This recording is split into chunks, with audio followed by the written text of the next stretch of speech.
O HIIT, High Intensity Interval Training, ou treino intervalado de alta intensidade, virou febre nos últimos anos pela proposta de oferecer sessões de exercícios mais curtas, que trazem resultados iguais e até superiores aos treinos moderados de longa duração. O método consiste em alternar momentos de exercício de alta intensidade, em que o organismo trabalha próximo à sua capacidade máxima, a acima de 80% da frequência cardíaca máxima, com períodos curtos de baixa intensidade que o descanso, que pode ser parado ou ainda em movimento, ativo, fazendo um exercício mais leve. Por exemplo, você corre 40 segundos em alta intensidade e caminha por 20 segundos, aí repete isso até completar 15 minutos de treino. Antes de começar o vídeo de hoje, quero te avisar que as vagas para o melhor e-book de receitas para emagrecer estão abertas com unidades limitadas. Link na descrição. Nele você vai aprender a forma simples de emagrecer muito em casa, podendo entrar naquela roupa que você tanto deseja, até quando você vai decidir continuar com um corpo que você não se sente bem? Vamos para o vídeo, porque eu nunca fui de enrolar por aqui. O Whey ganhou destaque nas academias e em treinos ao ar livre, especialmente na última década, quando desde 2014 passou a ocupar as primeiras posições do ranking das principais tendências fitness do ano, montado pelo American College of Sports Medicine. No entanto, a metodologia tem mais de um século e sempre foi usada em esportes como corrida, ciclismo, natação, futebol, etc. Registros mostram que o corredor britânico Joe Binks já realizava treinos intervalados em 1902, quando quebrou o recorde mundial da 1 milha. Os benefícios do Whey. O aumento e a redução na frequência cardíaca estimulados pelo treino intervalado de alta intensidade geram uma série de adaptações no organismo, que oferece diversos benefícios à saúde e à melhora do condicionamento físico geral. VE. Queima mais calorias e gordura. Apesar de a quantidade de energia gasta durante a sessão de Whey nem sempre ser alta por conta da curta duração dos treinos, a história é bem diferente nas horas após o exercício devido ao efeito EPOC, sigla em inglês para consumo excessivo de oxigênio pós-exercício. Isso porque é durante o processo de reparação após o esforço que o organismo passa a ter um maior gasto de oxigênio, e calórico, para se restabelecer, voltar à sua temperatura, repor os estoques de glicogênio muscular, eliminar metabólitos, reparar a musculatura, etc. Uma revisão de 22 estudos realizada na USP, a Universidade de São Paulo, e publicada pela revista Obesity Reviews mostra que um tipo de protocolo de Whey baseado em sprint de 30 segundos na intensidade máxima apresentou um gasto calórico 137,5% maior em relação ao exercício contínuo de intensidade moderada nas 3 horas seguintes após o fim da sessão. Outra análise, publicada no British Journal of Sports Medicine, comparou os efeitos de um treino contínuo de intensidade moderada e um Whey por 4 semanas e concluiu que o treino intervalado proporcionou uma redução 29% maior na massa gorda absoluta. Portanto, esse tipo de atividade é realmente interessante para entrar na rotina de quem precisa emagrecer, desde que com liberação médica e orientação profissional, já que o Whey pode exigir bastante do coração, dos músculos e das articulações. Ajuda a controlar a fome. Pesquisa realizada por pesquisadores da USP e publicada na revista Appetite, feita com indivíduos que praticaram treinos Whey contínuo pela manhã e bem próximo ao almoço, verificou que pessoas que realizavam o treino intervalado antes de almoçar acabavam comendo menos na refeição.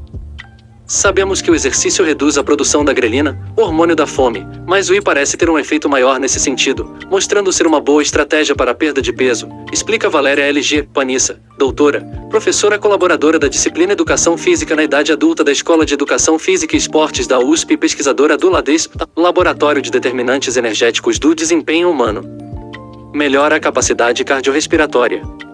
Por trabalhar com a frequência cardíaca acima de 80% durante os exercícios em alta intensidade, o Whey obriga o coração a se esforçar bastante.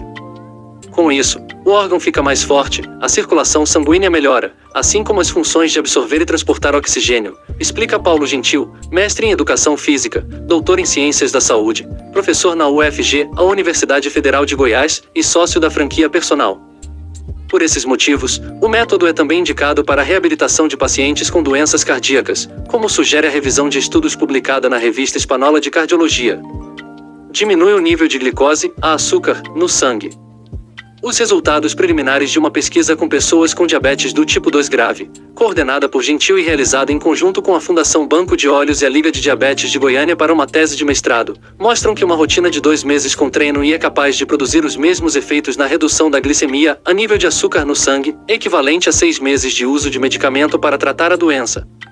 Isso porque com o exercício o corpo fica mais eficiente em utilizar a glicose disponível no sangue como fonte de energia para os músculos. O estudo mostra ainda que o treinamento também contribui para a melhora dos níveis de colesterol. Contribui para correr mais e melhor. Aliar o IA ao treinamento convencional de corrida também ajuda a promover adaptações positivas que melhoram a resistência física e refletem em um bom desempenho dos atletas de endurance.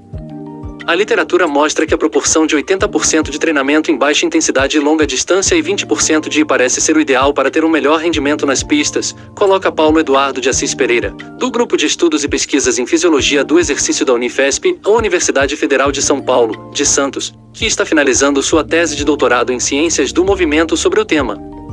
Muitos historiadores do esporte dizem que o atleta tcheco Emil Zatopek, um dos maiores corredores de todos os tempos, o único até hoje a ganhar as provas de 5.000, 10.000 e maratona, a 42,195 km, em uma mesma Olimpíada, no ano de 1952, em Helsínquia, na Finlândia, conseguiu esse feito depois que passou a elevar a intensidade dos treinos com tiros, ou seja, a fazer I.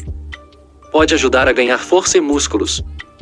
Por se tratar de um modelo de treinamento versátil, o I também pode ser planejado com o objetivo de gerar um ganho de força e de massa muscular, ao usar exercícios para esse fim, como agachamento, flexão de braços, afundo, remada, etc. Nesse caso, é preciso combinar carga e velocidade, exigindo um esforço próximo ao máximo, como o que acontece na bicicleta ergométrica ou ao correr, explica Gentil. No entanto, o ganho de força acaba sendo mais limitado em comparação ao treino de musculação, que é mais específico para esses objetivos e permite o uso de cargas maiores. Quem pode fazer o I?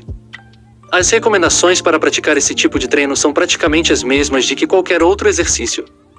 É preciso estar com os exames em dia e passar pela avaliação de um médico, que vai liberar ou não a prática de exercícios e indicar a intensidade máxima do treino. Quem é sedentário pode fazer I? Sim, alunos de todos os níveis de treinamento conseguem realizar o método, uma vez que a intensidade é um fator individual.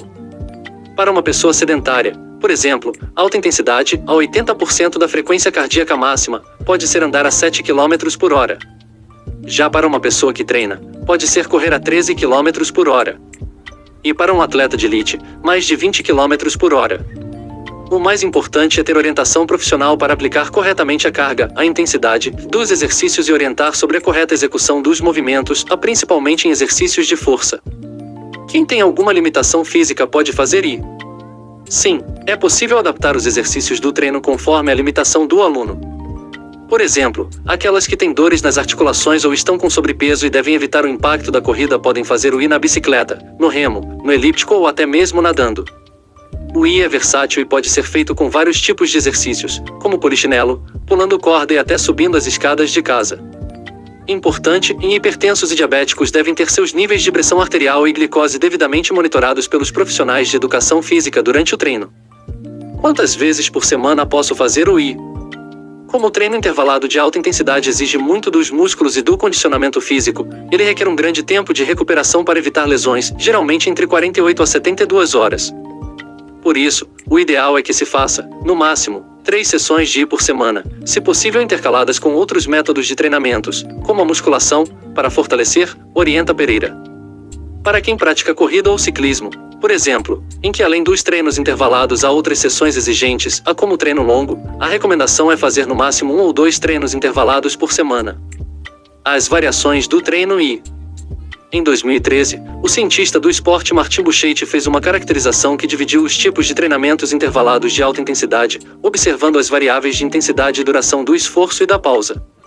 CIT, Sprint Interval Training, ou treino intervalado de sprint. Sugere de 4 a 6 séries de sprint no esforço máximo, com duração de 20 a 30 segundos e intervalos longos de descanso, de 2 a 4 minutos. O protocolo de bala é um dos mais conhecidos. Nele, o atleta fazenda de 4 e 6 séries com 30 segundos em altíssima intensidade e 4 horas e 30 minutos de descanso. RST, Repeated Sprint Training, ou sprint repetidos. Propõe uma média de 10 séries com tiros curtos, de 3 a 10 segundos realizados próximos ao esforço máximo, com intervalos curtos de até 60 segundos. Apesar de não seguir à risca o protocolo, o método Tabata é o RST mais famoso. No Tabata, você faz 8 séries de 20 segundos de exercício intenso máximo, intercalando com 10 segundos de descanso. O Tabata é considerado um RST por seguir o conceito e a distribuição entre exercício e descanso propostos no RST. E curto. Compreende em realizar uma série de exercício intenso de até 1 minuto de duração, que não leva à exaustão inicialmente, mas sim pelo acúmulo de repetições. é importante observar se a frequência cardíaca máxima se mantém acima de 80% para que a atividade seja considerada de alta intensidade. E o intervalo deve ser igual ou inferior ao tempo de trabalho. Exemplo, em 8 séries de 1 minuto fazendo agachamento e 1 minuto de abdominal reto, a descanso. E longo.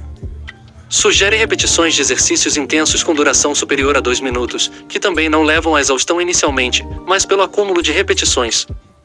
Como em todo a frequência cardíaca máxima deve ficar acima de 80% para que a atividade seja considerada de alta intensidade.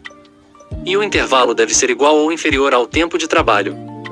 Exemplo, em 4 séries de 4 minutos correndo em alta intensidade e 3 minutos de trote, a descanso.